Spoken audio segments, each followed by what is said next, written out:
नमस्कार दोस्तों, हमारे प्रधानमंत्री जी ने भारत में लॉकडाउन का निर्णय लिया है, लेकिन अब भी देखा जा रहा है कुछ लोग कोविड-19 को सीरियसली नहीं ले रहे हैं या फिर इससे होने वाले कंसिक्वेंसेज को भी नहीं समझ रहे हैं। अगर आपको लगता है बिहार में कोरोना पेशेंट्स बहुत ही कम है और हमारी बिहार गवर्नमेंट या हॉस्पिटल्स में बचा लेंगे और आपको इस वायरस से कुछ नहीं होने वाला, तो आप बिल्कुल गलत हैं।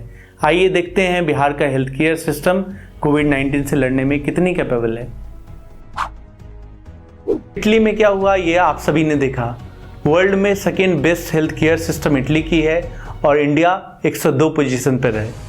नीति आयोग की रिपोर्ट के अनुसार इंडिया में बिहार की पोजीशन सबसे लास्ट है, मतलब कि सबसे वर्स्ट है। अभी तक इटली में 8000 से ज़्यादा लोगों की डेथ हो चुकी है।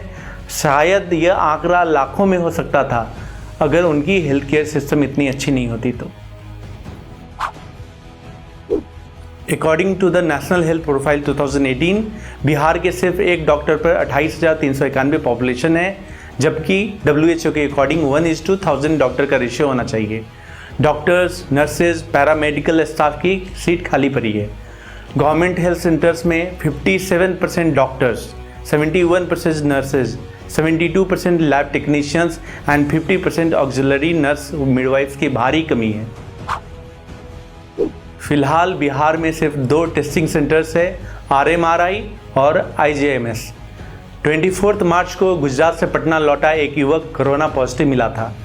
RMRI की जांच में युवक की रिपोर्ट पहले नेगेटिव आई थी, फिर पुणे स्थित नेशनल वायरोलॉजी लैब में दोबारा रिपोर्ट भेजा गया और वहां की रिपोर्ट पॉजिटिव आई। ऐसे में सवाल खड़ा ये हो गया है कि RMRI की अन्य किसी जांच रिपोर्ट में गलती हुई है या नहीं।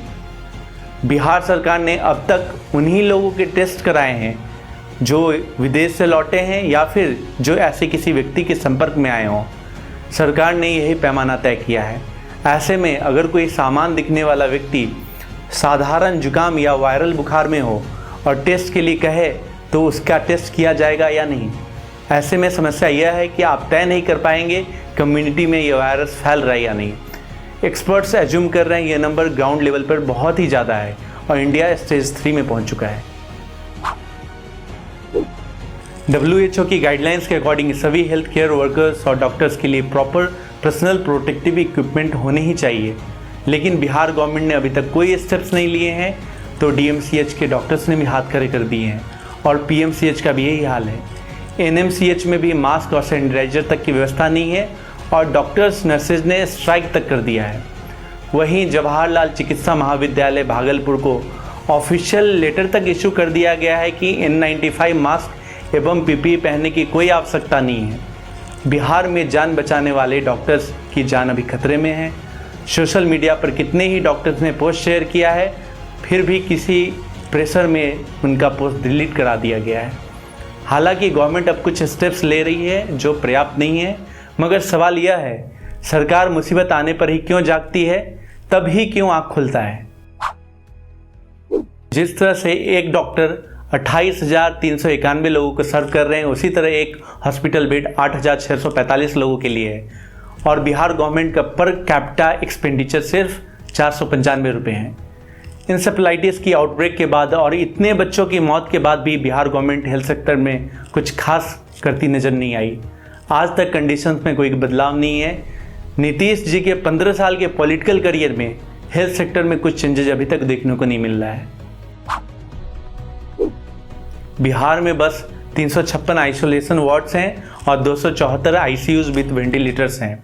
हालांकि अभी गवर्नमेंट ने कुछ हॉस्टल्स के 400 रूम को आइसोलेशन वार्ड के लिए लिया है, लेकिन क्या कोरोना जैसे पैंडेमिक डिजीज से लड़ने के लिए 12 करोड़ की जनसंख्या वाले राज्य के लिए 700 आइसोलेशन वार्ड्स इनफ है?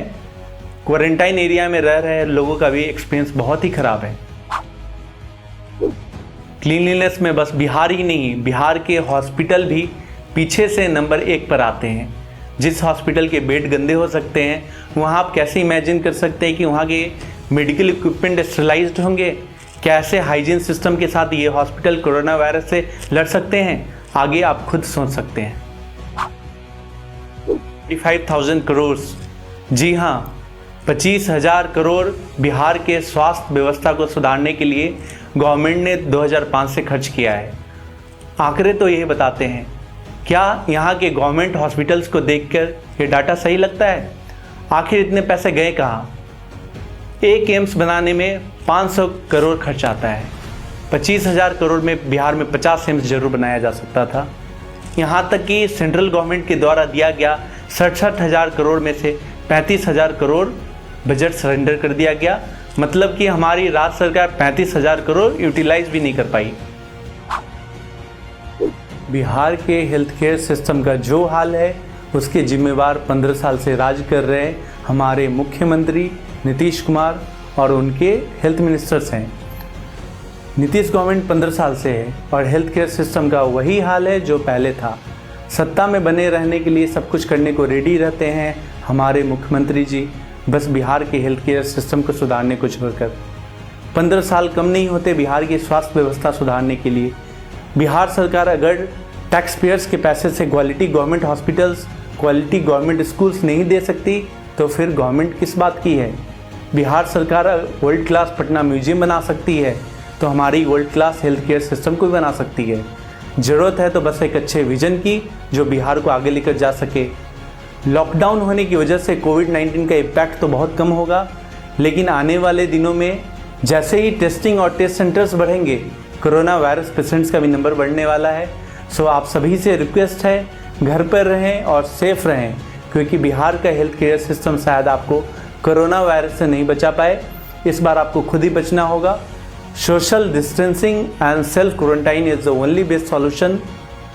इस वीडियो को ज़्यादा से ज़्यादा लोगों तक शेयर करें और लोगों में अवेयरनेस बढ़ाएं। धन्यवाद।